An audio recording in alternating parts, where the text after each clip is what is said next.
የጧት የደም ስኳሬ ይጨምራል።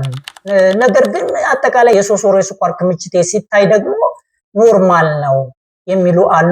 እንዲሁም ደግሞ ምግብ ከበላን ከ2 ሰዓት በኋላ ያለው የደም ስኳር ይጨምራል። ነገር ግን ከ8 ሰዓት በኋላ ሲለካ ደግሞ ኖርማል ይሆናል። ምንድነው ይሄ ልዩነቱ ምንድነው? የጧት የደም ስኳር የሚጨምርባቸው 2 መንገዶች ሊኖሩ ይችላሉ። ስሞጅ ኢፌክት የምንለው በተለይ አይነት 1 የስኳር በሽታ ያለባቸው ማለትም ኢንሱሊን የሚወስዱ ሰዎች ላይ ሊከሰት የሚችልበት ሁኔታ አለ።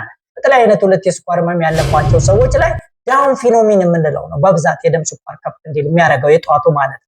ስለዚህ ውድ ተመልካቾች በዛሬ ቪዲዮ ይህንና በተለይ በጧት የደም ስኳር የሚጨምርባቸው ሰዎች የጧት የደም ስኳራቸውን ለማስተካከል ሊረዷቸው የሚችሉ ዘዴዎችን አቀርብላችኋለሁ። እኔ ዶክተር አዝመራው ባላለው አብራችሁኝ ቆዩ።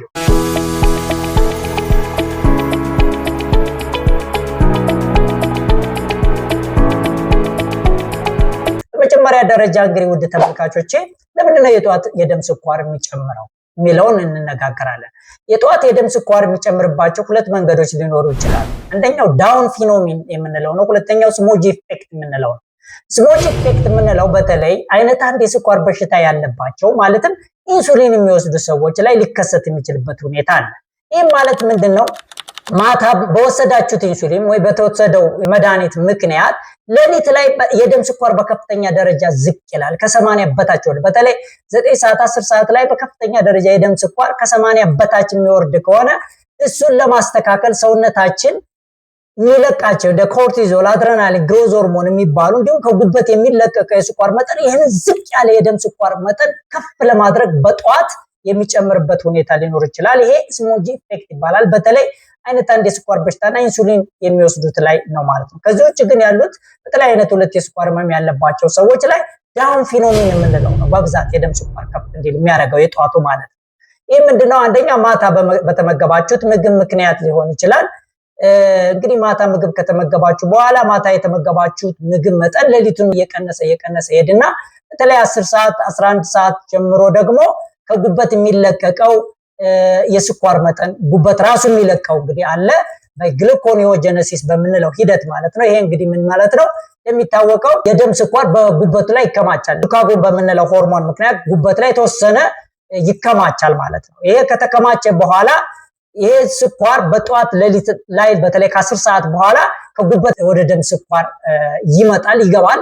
እንዲሁም ደግሞ ጧት አካባቢ ግሮዝ ሆርሞን የምንላቸው ኮርቲዞል፣ አድሬናሊን የምንላቸው ሆርሞኖች በመጨመራቸው ምክንያት እነዚህ የሚለቁት የስኳር መጠን ወይም የስኳር መጠን እንዲጨምር በማድረጋቸው መጠን በጧት የደም ስኳር የሚጨምር እነዚህ ሆርሞኖች በሚጨምሩት የደም ስኳር ምክንያት የጧት የደም ስኳር ይጨምራል። በዚህ ምክንያት ነው በብዛት የጧት የደም ስኳር የሚጨምርበት ምክንያት።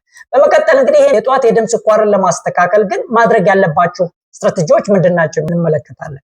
የመጀመሪያው ማታ ላይ ያላችሁ አመጋገብ ጥንቃቄ ማድረግ በጣም ይፈልጋል። በተለይ ከ12 ሰዓት በኋላ ምግብ አለመብላት በጣም ወሳኝ ነው። 12 ሰዓት በኋላ አይነት 2 የስኳር ህመም ያለባችሁ በተለይ አይነት 1 የስኳር በሽታ ያለባችሁ ኢንሱሊን ስለምትወስዱ እንደ ሁኔታችሁ ልታስተካክሉ ትችላላችሁ። ሌሊት ላይ የደም ስኳር እንዳይቀነስባችሁ ሐኪማችሁ ጋር እየተመካከራችሁ ጥንቃቄ ማድረግ ይኖርባችኋል። አይነት 2 የስኳር ህመም ያለባችሁ ግን ከ12 ሰዓት በኋላ የካርቦሃይድሬት ይዘት ያላቸው ምግቦች ባትመገቡ ይመረጣል። የካርብ ይዘታቸው ከፍ ያለው ምግቦችን ከ12 ሰዓት በኋላ ጭራሹን ባትመገቡ። በጣም ከራባችሁ ማድረግ ያለባችሁ ገንቢ ምግቦች እንደ እንቁላል ወይም ደግሞ አቮካዶ የመሳሰሉትን መመገብ ረሃብ በማለት እና ከ12 ሰዓት አለመብላት ይሄ ዳውን ፊኖሚን የምንለው በጧት የሚጨምርባችሁን ስኳር እንዲቀንስ ያደርጋል። ስለዚህ ከ12 ሰዓት በኋላ አለመመገብ አንዱ ስትራቴጂ ነው።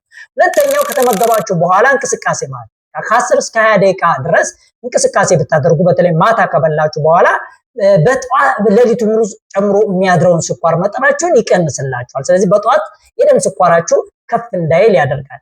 ስለዚህ ሁለተኛው ስትራቴጂ ሁል ጊዜ ከተመገባችሁ በኋላ 10-20 ደቂቃ እንቅስቃሴ ማድረግ፣ ወክ ማድረግ ቀጥታ ወደ መኝታ ከመሄድ ይልቅ ይህንን ማድረጋችሁ በጣም ወሳኝ ይሆናል። በሶስተኛ ደረጃ ጤናማ የሆነ እንቅልፍ መተኛት ነው። እንግዲህ የጧት የደም ስኳር እንዲጨምር የሚያደርገው ሌላው ደግሞ እንቅልፍ አጥቶ ማደር። እንቅልፍ ሰዎች በሚያጡበት ወቅት የኮርቲዞል የምንለው ሆርሞን ይጨምራል። እንዲሁም ሌሎች ስትረስ ሆርሞኖች አሉ፣ አድሬናሊን፣ ግሮዝ ሆርሞን ምንላቸው። እነዚህ በሙሉ የደም ስኳርን ከፍ የሚያደርጉ ስለሆነ በጧት የደም ስኳር እንዲጨምር ያደርጉ። ስለዚህ ጤናማ የሆነ ከ7 እስከ 8 ሰዓት ጤናማ የሆነ እንቅልፍ መተኛት ይኖርባቸዋል። እንቅልፍ የምተኙበትን ሰዓት ተመሳሳይ ማድረግ፣ እንቅልፍ የምተኙበትን ቤት ኳይት ዳርክ ጨለማበት ስነ ስርዓት ለእንቅልፍ ምቹ ማድረግ ከ12 ሰዓት በኋላ አነቃቂ ነገሮች እንደ ኮካ ጭራሽ ያው መጠጣት የለባችሁ የደም ስኳር ያለባችሁ ቡና ምናምን አነቃቂ ነገሮችን አለመውሰድ ሐሳባችሁን በጊዜ ጨርሶ መተኛት እነዚህ ስሊፕ ሃይጂን የምንላቸው ጤናማ የሆነ እንቅልፍ እንድትተኙ የሚያደርጋችሁ ነገሮች በማድረግ ጥሩ እንቅልፍ ተኝቶ ማደር የጧት የደም ስኳራችሁ ከፍ እንዳይል ያደርጋል። እንደሚታወቀው እንግዲህ ሌሊት ላይ እንቅልፍ እንድንተኛ የሚያደርገን ሆርሞን አለ ሜላቶኒን የምንለው። ይሄ ሜላቶኒን የምንለው ከአንጎላችን ፔናይል ቦዲ ከምንለው ከአንጎል ላይ የሚመነጭ ሆርሞን ነው፣ እንቅልፍ እንድተኙ ያደርጋል። ታዲያ ይሄ ሜላቶኒን የምንለው የኢንሱሊን መጠንን ይቀንሳል ነው የሚባለው በሌሊት።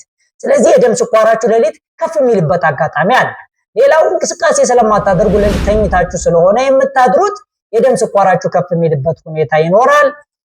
እንዲሁም ደግሞ ከ10 ሰዓት በኋላ እነዚህ የግሮዝ ሆርሞን አድሬናሊን ምንላቸው በተለይ ከኢንሱሊን ተቃርኖ ካውንተር ሬጉሌተሪ ሆርሞን ይባላሉ። ከኢንሱሊን ተቃርኖ የሚሰሩ ስለሆኑ ኢንሱሊን ከፍ እንዳይል በማድረግ እነዚህ በጧት የሚጨምሩ ስለሆኑ አጠቃላይ ይሄ የጧት የደም ስኳራችሁን ለመቀነስ ጥሩ ነው የሚሆነው። ማለትም 12 ሰዓት በኋላ ምግብ አለመመገብ፣ በተለይ ካርቦሃይድሬት ይዘት ያላቸው ምግቦች አለመመገብ፣ ከተመገባችሁ በኋላ እንቅስቃሴ ማድረግ፣ ጤናማ የሆነ እንቅልፍ መተኛት፣ እነዚህ ነገሮች ምንድነው እንግዲህ በጧት ያለውን የደም ስኳራችሁን ለማስተካከል በጣም ወሳኝ ነው ማለት ነው። ሌላው ማድረግ የሚገባችሁ ነገር ምንድነው? ስትረስ መቀነስ ነው። በቃ ጭንቀት መቀነስ እንግዲህ የደም ስኳር ከፍ እንዲል የሚያደርጉ ብዙ ነገሮች እንቅልፍ ማጣት የደም ስኳር ከፍ እንዲል ያደርጋል። ኢንፌክሽን ባክቴሪያ ኢንፌክሽን ሊሆን ይችላል። የተለያዩ ኢንፌክሽኖች ሰውነት ውስጥ ሲያጋጥም የደም ስኳር ከፍ ይላል። ስለዚህ ጭንቀትን መቀነስ በተቻለ መጠን ስትረስን መቀነስ አጠቃላይ የደም ስኳራችሁን እንዲቀንስ ያደርጋል። የጧት የደም ስኳራችሁ ዝቅ እንዲል።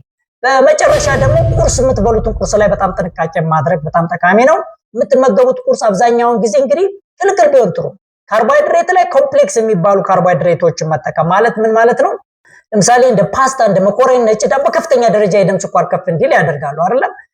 ነገር ግን እነዚህ ኮምፕሌክስ እንደ ለምሳሌ ጤናማ ከሚባሉ ቅባት ምግቦች ጋር እንደ ኦሊቭ ኦይል፣ አቮካዶ፣ እንቁላል የመሳሰሉት ጋር ጨማምሮ መመገብ የደም ስኳራችሁ ከፍ እንዳይል ያደርጋል። ስለዚህ አመጋገብ ሁል ጊዜ ስትመገቡ የካርቦሃይድሬት መጠናችሁን ከ20 እስከ 30%፣ የፕሮቲን ደግሞ የገንቢ ምግቦችን ከ40 እስከ 60፣ ሌሎች ጤናማ ቅባት የሚባሉት ደግሞ ከ20 እስከ 30% አድርጋችሁ አንድ ላይ ስትመገቡ የደም ስኳራችሁ ከፍ እንዳይል ያደርጋል።